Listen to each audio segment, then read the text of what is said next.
If your car suddenly feels lazy, hesitates when you hit the gas, idles rough at stoplights, or the RPM keeps acting weird when the engine should be steady, most people make the same dumb mistake. They panic, they blame the throttle body, or the injectors, or even the transmission, and then they start pricing parts before trying the cheap fix first. That is exactly how people waste hundreds, sometimes more, on parts that were never dead in the first place. Because in a lot of cases, the throttle body is not failing. It's dirty. And a dirty throttle body can make a perfectly decent engine feel sluggish, rough, jumpy, and older than it really is. So in this video, I'm giving you 4 secret hacks to clean your throttle body without removing it from the engine. Not vague forum nonsense. Not spray something and hope. Real usable steps that make sense before you let anyone sell you an expensive throttle body you may not even need. And stay with me, because hack number 4 is the one most drivers never hear about until after they've already wasted money.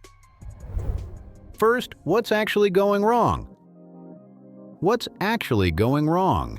Your throttle body controls how much air the engine gets. Inside it, there is a throttle plate that opens and closes as you press the gas pedal. That part has to move smoothly, and the airflow around it has to stay predictable. But over time, carbon, oil vapor, and sticky deposits build up around the throttle plate and the bore. And that is where the trouble starts. The plate doesn't close and open as cleanly as it should. Airflow at idle becomes less stable. Throttle response gets weird. The engine computer starts trying to compensate, and that's when you begin to notice the symptoms. Rough idle, hesitation, delayed pedal response, low or unstable RPM, sometimes even stalling when you come to a stop. So let's get one thing straight. This video is for dirty throttle bodies, not dead ones. If you have a hard fault code for the throttle actuator, limp mode, severe stalling, damaged wiring, or a known electronic failure, that is a different fight. But if the car just feels off, this is where smart people start. Hack number 1, the right cleaner method. This is the first hack most people get wrong before they even begin. They grab whatever spray can is closest, blast the throttle body with the engine hot, soak everything, then wonder why the result is disappointing or risky. Wrong.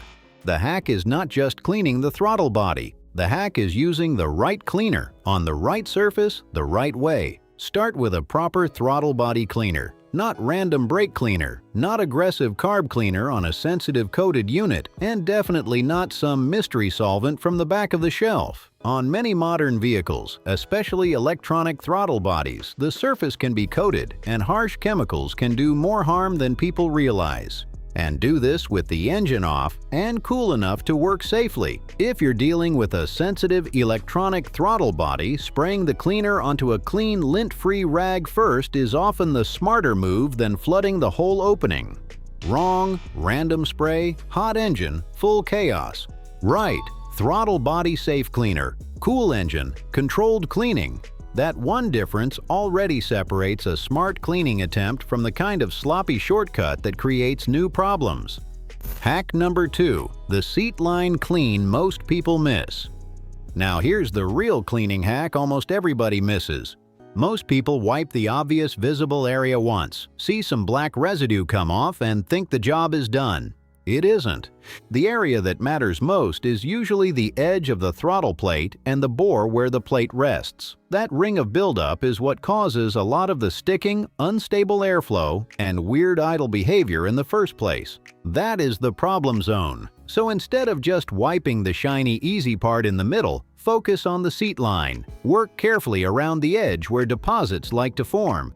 That is where the plate starts losing the clean, predictable movement the engine wants. And this is where people need to slow down and use some judgment. If you have an electronic throttle body, don't go prying on the plate like a caveman. On some vehicles, forcing the plate open by hand can damage the mechanism or confuse the system. If access is limited, clean only what is safe to reach or use the method your vehicle supports. Wrong. Wipe the obvious spot once and call it fixed. Right, clean the edge and the seat line where the real buildup lives. That is the difference between making it look cleaner and actually improving how it behaves. And by the way, if this channel saves you from one unnecessary repair bill, hit like and subscribe.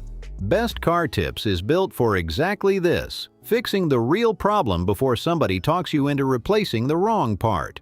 Hack number 3. The relearn reset. Almost nobody does. This is the quiet hack almost nobody talks about, and it's one of the reasons people clean a throttle body, feel a weird idle afterward, and immediately assume the cleaning didn't work. Sometimes the throttle body isn't the problem anymore. The computer is. After cleaning, airflow changes. The engine may now be getting the air it was supposed to get all along, but the system may still be working from old learned behavior. In plain English, the throttle body got cleaner, but the car may still need time, a procedure, or a proper adaptation reset to catch up. That is why I call this the relearn reset almost nobody does. Some vehicles relearn on their own after a proper drive cycle. Some need a key on, idle, and drive sequence. Some need a scan tool procedure. And that matters. Because if you clean the throttle body, then start the engine, see the idle hunting a little, panic, and decide the throttle body must be bad, you may be judging it too early. Wrong, clean it, restart it, panic at the first weird idle moment. Right.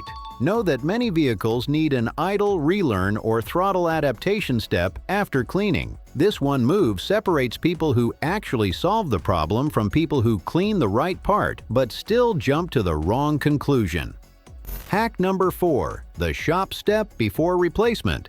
This is the big one, and this is the step most people only hear about after someone has already tried to sell them a replacement throttle body. Before replacing the throttle body, there is one smarter step that should happen first: a proper scan tool check and adaptation procedure, combined with a quick inspection for related causes like vacuum leaks or intake problems. Why? Because a car can act like it has a bad throttle body when the real issue is a dirty unit that was never properly relearned, or a vacuum leak throwing off idle behavior, or an airflow issue somewhere nearby making the throttle body look guilty.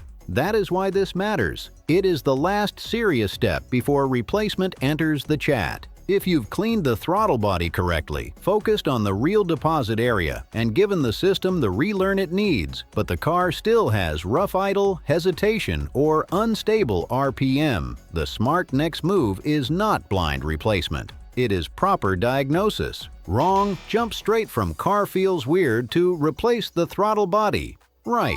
Clean it properly, relearn it properly, then verify with a scan tool and basic intake system checks before spending big money. That idea alone can save people a ridiculous amount of money. Quick caveat for electronic throttle bodies. One fast warning here, because this matters. Modern electronic throttle bodies are not all the same. Some are more sensitive than older cable-style systems. Some have coatings. Some do not like being forced open manually. And some vehicles are far pickier about relearn procedures than others, so the hack is not DIY at all costs. The hack is this: clean the right area, use the right cleaner, respect the electronics, and do the proper relearn before anyone starts selling parts. That is the smart order.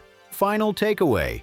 So let's make this painfully simple. If your car is rough at idle, hesitant on throttle, sluggish off the line, or the RPM seems unstable when it shouldn't be, do not jump straight to throttle body replacement. Start with the smart order. Hack number 1. Use the right cleaner method. Hack number 2. Clean the seat line and throttle plate edge most people miss. Hack number 3. Do the relearn reset almost nobody does. Hack number 4. If needed, do the proper scan tool and intake system check before replacing anything. That is the order. Not panic first, not parts first, not wallet first, because dirty throttle bodies get blamed every single day by people who never tried the cheap fix first. And that is exactly the kind of mistake this channel is here to stop. So if you got value from this, subscribe to Best Car Tips and drop a comment with the symptom your car has right now. Rough idle, hesitation, unstable, RPM, stalling at stops, slow throttle response. I read the comments and they helped me decide what video to make next. Because the difference between a cheap fix and an expensive one is often just knowing what to try first.